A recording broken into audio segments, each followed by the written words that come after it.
You're listening to Too Much on Her Plate, the podcast for smart, busy women who are tired of running on the hamster wheel and are ready to create freedom from overeating and emotional eating. I'm your host, clinical psychologist, author, and a smart, busy woman too, Dr. Melissa McCreary. Hey, everybody. Welcome back to the podcast. Today, I want to talk with you about your inner critic and self-criticism and negative self-talk and how it gets you into trouble and also what you can do about it. So quite simply, negative self-talk and being hard on yourself and criticism can absolutely fuel emotional eating and overeating. I mean, imagine you have had a challenging, awful, frustrating day at work, and that little inner voice starts saying things like, well, you should have done this, and you're not good enough, and you always mess things up. Or it starts in on all the things that you supposedly should have said or remembered or followed through on. When you have these kind of thoughts, which we all do, they can then trigger emotions like frustration or sadness or even guilt and shame. And then, because you're busy and tired and stressed and trying to cope with these negative emotions, you might easily ditch the plans that you made for dinner and order a pizza as a way to comfort yourself, or something else, or something in addition, because eating provides a temporary distraction and that in the moment sense of feeling good, of pleasure. It gets you away from everything your inner critic just made worse. Here's another example. Say you have an inner critic who is constantly on your back for not meeting certain standards. That little voice inside your head tells you you don't look the way you should, or your pants don't fit the way you should, or you didn't do well enough on something. It's constantly on you. And then that leads to stress. That leads to anxiety, and diving into the pantry can easily become a coping mechanism to numb or to get away from all that negativity. Right? It's thinking like, oh, I messed up again because my inner critic told me I did. What is the point of not eating the cake? What is the point of not doing the eating that I don't want to do because it's all ruined anyway? There's nothing weird about you that you have an inner critic, and we need to be honest that she's not very pleasant to live with. Your inner critic can be a great little drill sergeant berating you for every step that's less than perfect, pointing out every single thing and telling you things like you're weak or you don't have enough willpower or you should have, could have, needed to, fill in the blank, right? And the guilt and shame that this can trigger then can easily drive you right to the refrigerator. There's one final reason that I want to talk to you about how to deal with your inner critic, and I'm going to keep underlining this. Yes, you have an inner critic, and we all have one. There is nothing inherently wrong with you that you have one. It's just a part of how we operate. But there's one final reason that it's really important to deal with her, and that's that inner critics are mean and insensitive. If you could download the soundtrack of your inner critic talking to you, if you could listen purely to that soundtrack on your worst days, you would probably be shocked at the harshness with which she talks to you, the harsh words that she uses, the labels that she throws at you like it's just absolutely normal. It is almost impossible. In fact, I think it is impossible to cultivate self-compassion and self-kindness when you are constantly being berated by that kind of negativity. And when you don't have self-compassion, then it's really hard to prioritize your needs and your well-being and taking care of yourself. And then going and getting something to eat can become a way to fill that gap, right? The things that you're not getting, the self-care, the kindness, the rewards, the recognition. Overeating can become a way to fill that gap, the gap that's created by the lack of self-love and self-kindness and not honoring your own needs and your desires.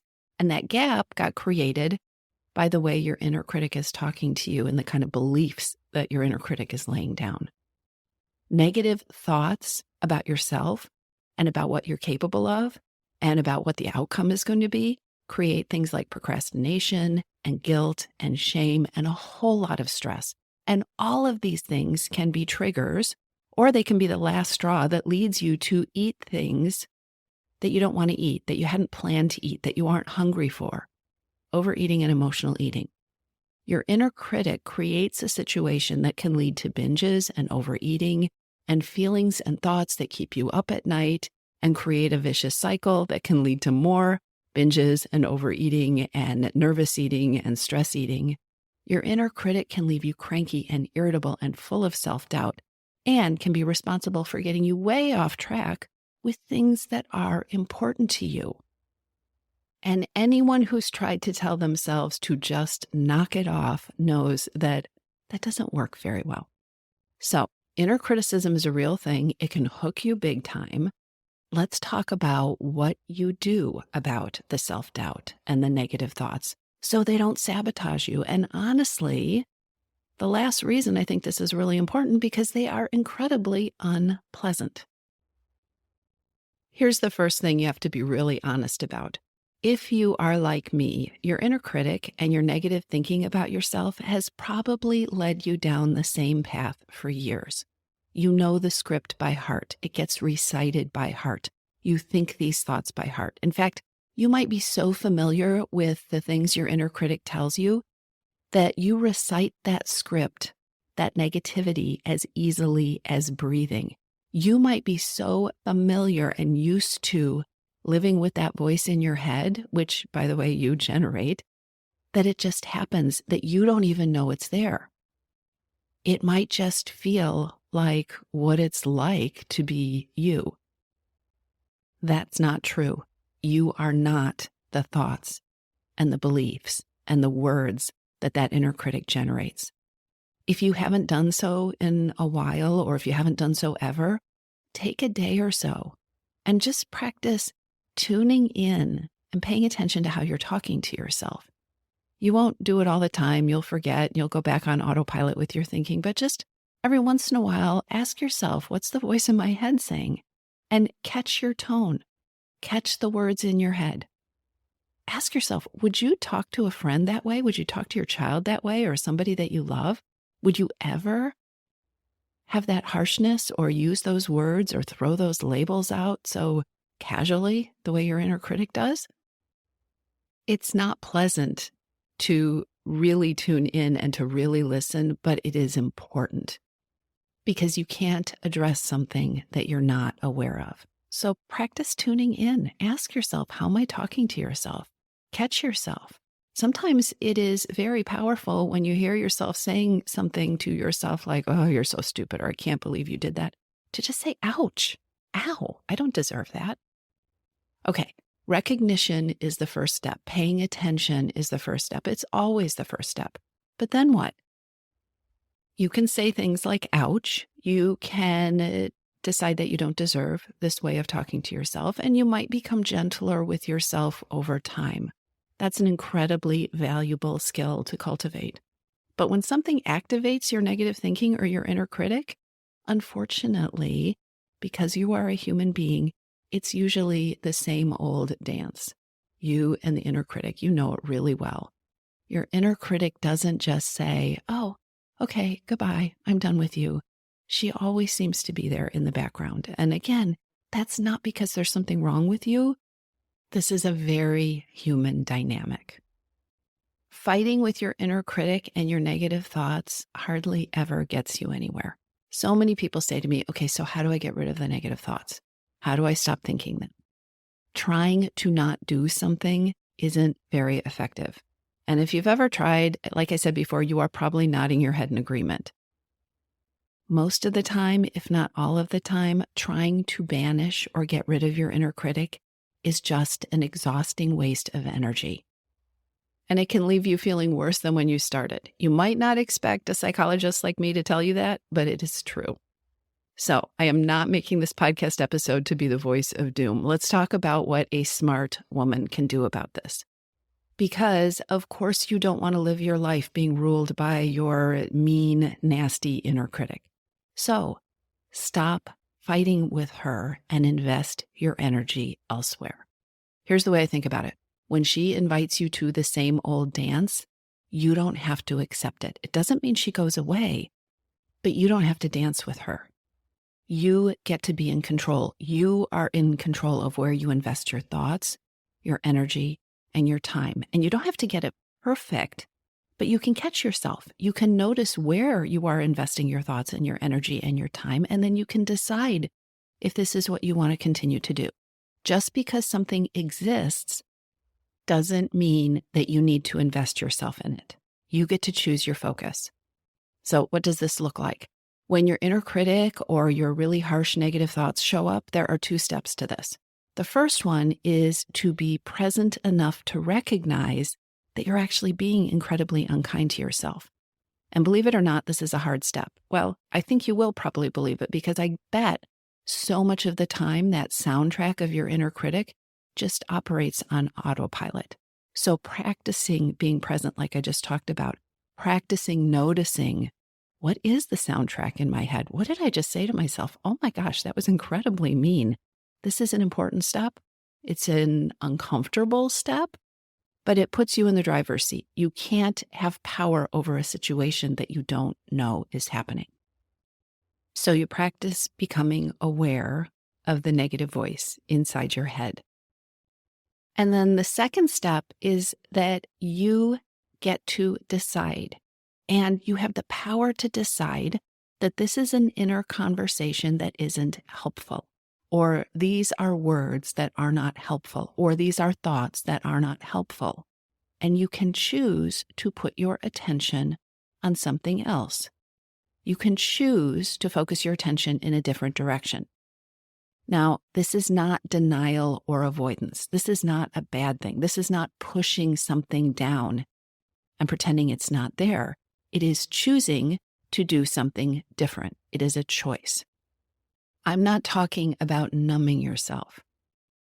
Say that you are trying to change an eating behavior. You're trying to change the way you eat after dinner, and that little inner critic is saying, you know you won't be able to do this. You're not strong enough to do this. You might notice the voice that's happening and say something to yourself like, okay, I know I have all sorts of beliefs that I'm not good enough or strong enough and that I'm going to fail, but I am choosing not to fuel them right now. I am not going to put my energy into those beliefs. I'm going to focus on something that helps me get 1 inch more powerful or feel 1 inch more confident or grateful. Don't feed the negative thinking. You might even think about it as cutting off the air supply to the negative thoughts, and then ask yourself what you'd like to feel instead. You know how the negative thoughts leave you feeling, probably defeated and hopeless, and they probably drain your energy for trying, right? Ask yourself what you'd like to feel instead, and then find any thought or any memory that helps you move in that direction. The feelings that you choose to spend time with are probably the feelings that you will feel more and more of. And the thoughts that you choose to spend time with are the things that are going to fuel the feelings that are going to lead to the actions that you take. So choose carefully. I want to tell you, I don't know if this is a story or something that happened for me. Have you ever had an experience of hearing something that you've heard a million times and all of a sudden it hits you in a different way? A while ago, I was listening to something completely unrelated to what we're talking about, and I heard someone refer to whether or not he wanted to entertain a certain thought. He used that phrase, entertain a thought. And out of nowhere, I got this kind of funny image in my mind. And I think it's relevant, so that's why I'm telling you this story now. Think about choosing to entertain a thought. Thoughts, including negative ones, here's my little thought that I had, are like people who knock on your door. So say you get a knock on a door and it's a salesperson who is selling a product or a belief system that you have absolutely no interest in. So for instance, we can talk about belief systems here. I am perfectly, completely comfortable and happy with my spiritual beliefs. So when somebody comes to my door, knocks on my door, and wants to take my time and energy, wants to give me literature and talk to me about why I should believe something else or why I might be interested in changing my beliefs, I'm not interested. I'm not angry. I'm not hurt. I'm not anxious. I don't feel a lot of drama. I'm just not interested. And I tell them, thank you, but I'm not interested. And they leave. I close the door. I go back to my life and I go back to thinking and doing whatever it was I was thinking and doing. And not a lot changes because here's what I don't do. I don't entertain them. When someone with a message or a product that I'm not interested in shows up at my door, I don't give away my energy. And I definitely do not invite them in and entertain them and put on music and offer them beverages and snacks and spend time making polite conversation. Having a thought and entertaining it are two different things. And not entertaining a thought is very different from fighting it or arguing with it. I do not berate the poor salesperson. I do not come up with a bunch of arguments about why I don't need the thing they're selling or why I don't believe the thing that they are believing. And I certainly don't chase them down the street yelling at the top of my lungs because I don't want what they're selling. That's an image for you, right? I just don't entertain the thought. I don't fight with it. I don't try to push it down. I don't try to make it not exist. I just say, no, thank you. I'm not interested. And I shut the door. And I think the most important part about this image for me is what happens afterward. I don't think about that person who came to my door all day. It doesn't disrupt the next hour or 2 or 6 of my life. I just keep moving forward. You get to choose what you entertain. You get to choose where you put your energy. And with practice, and it does take practice, you can recognize your inner critic at the door and say, no, thank you. You can recognize your inner critic after you've invited them in and said, you know what, this was a mistake. I'm not interested. No, thank you. So you and I both have an inner critic, and yours may show up and tell you that you're weak and that you'll never stop eating cookies one whole sleeve at a time and that it's going to be hard to do it. And you can entertain those thoughts. You can feed them by thinking about all the ways this can be true and all the ways it's been true in the past. And you can come up with all sorts of ways that it might be hard to change that habit. Or you can choose not to. You can recognize that this doesn't feel helpful. You can recognize that this is taking you in a direction that you don't want to go. You can recognize, oh, this is my inner critic. And you can say, you know what? This is not the place I want to focus my mind. You notice what's going on. You choose what you are going to not entertain, and then you choose where you want to focus. The feelings that you choose to spend time with, which are created by the thoughts and the beliefs that you choose to spend time with, that's what you are going to create more of. So choose carefully. It starts by being present. It starts by noticing. It starts by not entertaining stuff that's not helpful for you. And then, if you want to feel more confident, don't blast yourself because you don't feel confident. Don't go there. Instead, tell yourself something, anything that stretches your belief in yourself. Even if it's that phrase, you remember that children's book, The Little Engine That Could, where the train is trying to go up the hill and it just says, I think I can, I think I can, I think I can, right? Even if it's something as simple as that, find something that you believe that is either neutral or moves you in a positive direction, but certainly that doesn't make it harder to get up that hill, and focus on that. I'm kind of laughing here because we all have to be aware that the very first thing your inner critic is going to do when you try to do this is tell you, there isn't anything I've accomplished. There isn't anything that can make me more positive. You see, you can't do this. Remind yourself of something. And if you can't think of something, think smaller or think outside of the topic of changing your eating. Remind yourself of something that you've accomplished that was hard. Remind yourself of a time that you've been brave. Remind yourself of a time you didn't listen to that inner voice, when you didn't focus on your self-doubt. Or remind yourself of a step that you know you can take, even if your inner critic tells you it's too small. Remind yourself of something you can do, or you have done, or you feel good about. This is not silly. That's your inner critic talking. This is not silly. It is powerful. And I want to challenge you not to entertain the thought that it's not.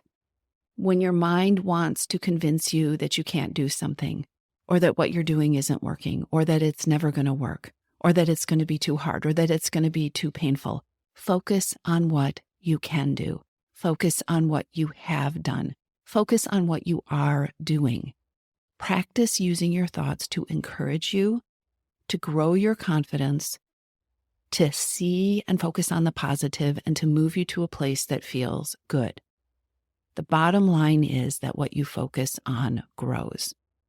And the thoughts that you choose influence your future thoughts and flavor your feelings. The feelings that you allow yourself to soak in. Think about it like marinade, right? The feelings that you allow yourself to soak in, they will impact, they will create your mood and your energy, and ultimately your vibrance or your lack of it. You do not have to destroy your inner critic. You never will. You just don't have to invite her in and serve her cold beverages. You just don't have to dance with her. So I hope this is helpful, and I'll talk to you soon. If you're ready to lose your overeating and emotional eating habits, and you are ready to step into a relationship with food that fits you, one that doesn't rely on willpower and deprivation, then now is the time to join your missing piece. Enrollment is open, and this is the perfect time to join me. Go to toomuchonherplate.com/freedom, or just click on the link in the show notes. Your Missing Piece is the program where I show you step-by-step how to create freedom from overeating with a unique combination of psychologist-designed, personalized work with me, coaching, and smart strategy. You'll learn how to reclaim your power, ditch the diets, and create results that are built to last.